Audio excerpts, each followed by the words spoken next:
Okay, so now I'm back to presenting the second part. And basically, just to continue from where I left off, I accidentally pressed the wrong button. So basically, this is an attempt to try and show a more rational basis for what making those decisions could lead to an outcome of.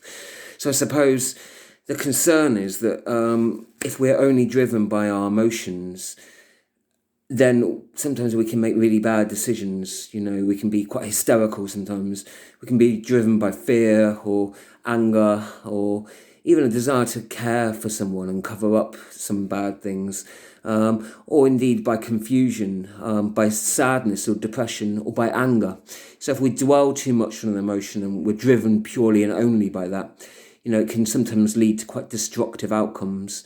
And actually, this kind of rational basis for looking at how we sort of relate to others when we have an issue, this sort of can affect us whether we are the accused or the accuser. So whether we are an offender or villain, however you describe it, if we've harmed someone else and they have a genuine, legitimate reason to be upset with us, if we were to sort of take ownership of that and to confess and to be honourable and honest with them and to say, look, I'm really sorry, and to try and recompense them and to make amends, to restore them, to help them in whatever way, there is a risk within that, of course, that people might find out about the wrong things that we've done too. So, but if we don't do that, then of course that can affect, our relationship with that person and how we are viewed by the world and ourselves and by God, I would say. But equally, how we relate to those people that have harmed us as well. Whether we choose to accept an apology if it's offered, or someone that makes that effort to make amends, to rebuild or repair a relationship. So whether we actually make an effort to try and understand them and their reasoning and their position, and that really affects, our own outcome. We can't choose, we can't change, what happened to us in the past. None of us can change the past, but we can change how we feel about it and how we feel about others. And so we don't have any influence over how other people, what they will decide to do. That's up to them. How the world treats us, that's other people's choice, isn't it? So all we can do, I suppose, is make our own decision, how we choose to treat others, how we choose to treat other people that may have offended us, or other people that we may have offended too. It's just as relevant either way, in fact. And so it really does come down to a conscious choice, I suppose. And it's a daily and a weekly and a monthly and a lifelong choice as well. We can change that decision sometimes, whether we choose to sort of make an effort to forgive someone or whether we remain embittered and resentful and angry within our heart.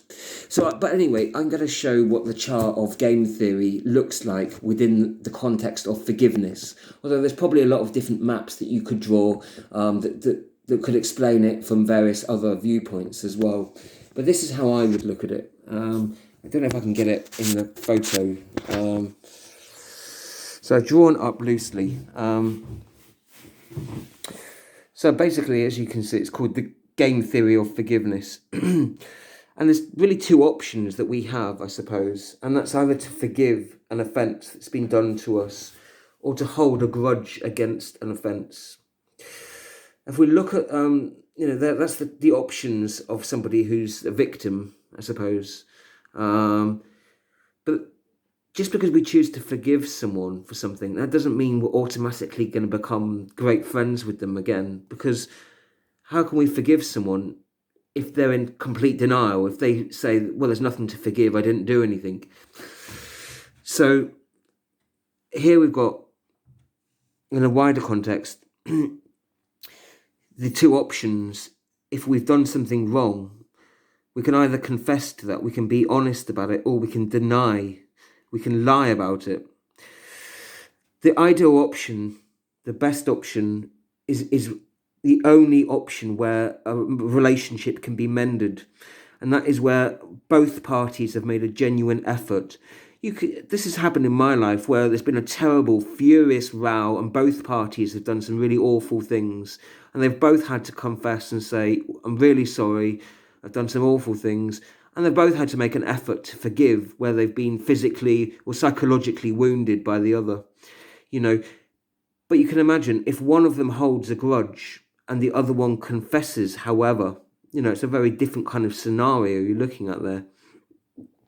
In actual fact, if someone makes a great effort to confess to something and they want to repair that relationship and they make every effort to do so, but that person still remains embittered, holding a grudge, resentful, in the end, that person is going to be suffering, the one who holds the grudge. That kind of anger actually can really poison your heart. It can be the cause of so much stress and anxiety and so much awful worry that can really be released. But it takes a lot of effort to forgive. I'm not saying I find it easy, and I don't. On serious issues, I certainly don't.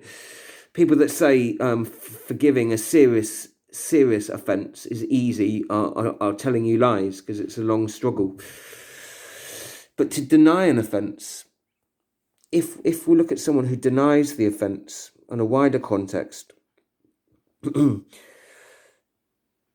it's still honourable to try and forgive someone in your heart and to understand them and to at least hold out the olive branch to them, even if they remain in denial. But you've made the effort, at least you have, at least you've tried, and you're not going to be weighed down by that anger anyway. You've done the honourable thing in that. If they choose to consciously lie or to sort of make you out to be a liar, knowing that you've told the truth, then that's their choice, and in the end, they've lost by that choice. The worst case scenario where it's a mutually assured destruction, the lose-lose situation really, on the bottom right, is when somebody holds a grudge, remaining embittered in their heart, allowing the anger, sadness to overwhelm them too much, but also the actual person that's committing the offence remains in complete denial and denies it to them, to the world, and that's and actual fact, if you look at it, I would say this is how I feel. It's a strategic kind of thing. If you look at it logically, if you have been harmed, let's say you've got a choice. Should I make? What that choice involves will look different according to what the situation is. If I choose to forgive, I can't change what the other person does, right? But what's the best outcome there? The best outcome is to forgive, clearly. It either leads to a mutually beneficial relationship if the other person confesses and you make up, or at least you've done the right thing, you've made every effort that you can do to repair it, and if they've decided not to, that's their decision alone, and you can't do anything about that. You have done the honourable thing, at least. And you've made every effort to do that, and that is, you've given them a chance, you've given them... But what that forgiveness looks like, that's something, I guess, if you hold on to a grudge, of course, either way, it leads to bitterness, doesn't it, really? But it's worthwhile noting that forgiving someone doesn't necessarily lead to a mended relationship. How can it be amended? How can you have a good relationship with someone, if they're calling you a liar still and that? In terms of confession, it's good for the soul, isn't it? What is the best thing to do? To confess. Well,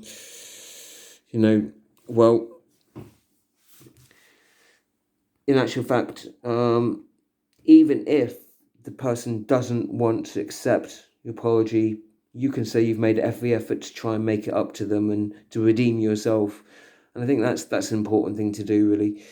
And so that's basically it, described in a nutshell. What I've come to think that there could be a logical, strategic kind of basis for our relationships with others. I'm not saying that that's an easy thing to do, And I couldn't tell people how to do that because that depends on the situation, the type of offence, and the relationship between those people.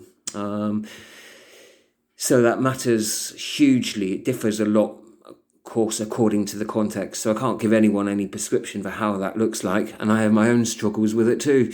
I think if you have a sort of an answer that would allow us all to do that, I suppose it's a daily commitment to trying to sort of improve how we feel about it and how we act on it as well. And one thing leads to the other, doesn't it, really?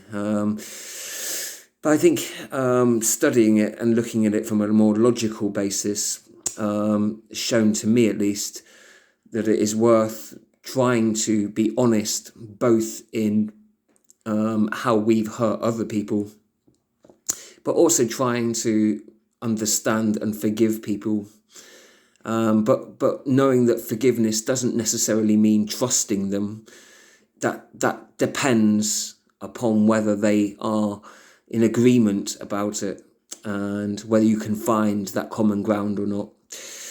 So I found it really fascinating to actually think that there's a whole logical science, perhaps, actually behind all these unbridled emotions that can sort of get the better of us too often. That we do have to make an effort to strive to keep our emotions in check, whether they are anger or whether they're depression or whether it's confusion about the issue and our right to feel these things or not, or whether it's doubt or whether it's fear over talking about the issues sometimes, or whatever the emotion is, making sure that we deal with it as best we can, whatever that looks like. And I think for me, it's striving to try and be honest about our faults, on the one hand, where we've wronged others, because that can help them, but also trying to understand those that may have harmed us and making the effort to try and be more forgiving in whatever capacity that looks like. And that will look very different according to the situation, according, that doesn't mean you go and sort of like shack up with someone who was really offensive to you and you put up with more of it. Of course not.